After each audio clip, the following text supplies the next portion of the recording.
Hello, welcome to Subjective Insights.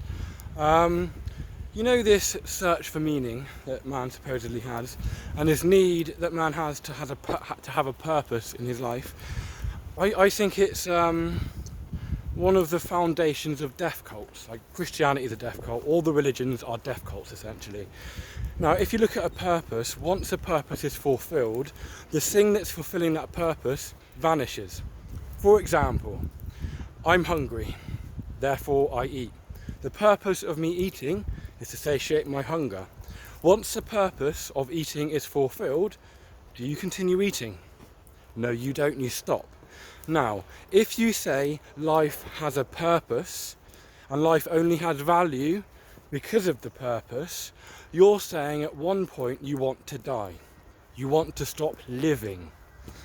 Whereas if you say life itself is the end, like say joy and happiness and contentment and peace and just living a good life is the end, then things like eating, going to work, all the various efforts you put in for a purpose have meaning. It's for that, isn't it? You then credit it with meaning. And in a sense, this is what we mean when we say that man can become God, where man is the meaning for himself. Okay? And then it can perpetuate endlessly. And really, the search, a lot of man's thinking and talking and writing and everything can be seen as a way for him to accommodate himself to brute facts of reality, like death. And that's the purposing writ large. He's confronted with his inevitable demise, and he doesn't like that, so he seeks to come to terms with it. So from that unspoken urge, that unspoken need, then develops all these religions, philosophies, everything. Not just with death as well, but with our essential alienation and loneliness, or that might be something specific to the capitalist framework within which we live. I don't know. Which is quite weird. But chin minge, I call it. It's a chin minge. Chin minge. Ugly face, ugly face. I'm so ugly, isn't it? Wonky teeth. Yeah.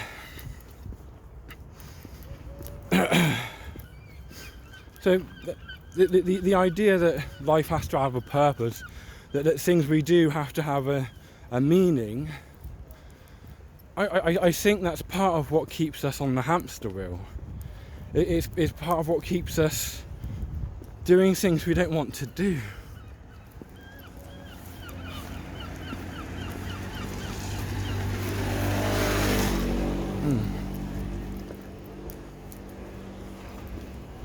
Yeah, purpose is death.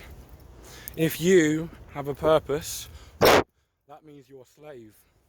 And once your purpose is fulfilled, once you're used up, you go in the furnace, mate. That's where you go.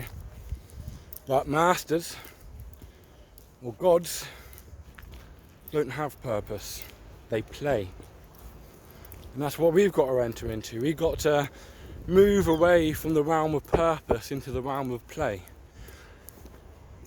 We got to make our enjoyment, our pleasure, our happiness, our contentment, our peace the purpose.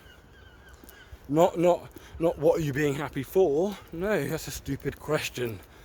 It answers itself. You're being happy to be happy. It's a tautology.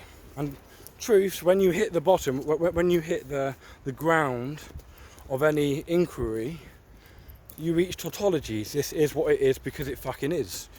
You know? I mean the parents' answer to the kid's question is valid, but they give it too soon. You can go down to a point where if the person's following you, they will enter into that recursion and they will see the inevitability of a tautology. Another way of saying that is that nonsense rests as nonsense is the foundation of sense. It's the space around it, like sense is the objects within the nonsense, you know? Anyway, goodbye. I ramble on. Goodbye.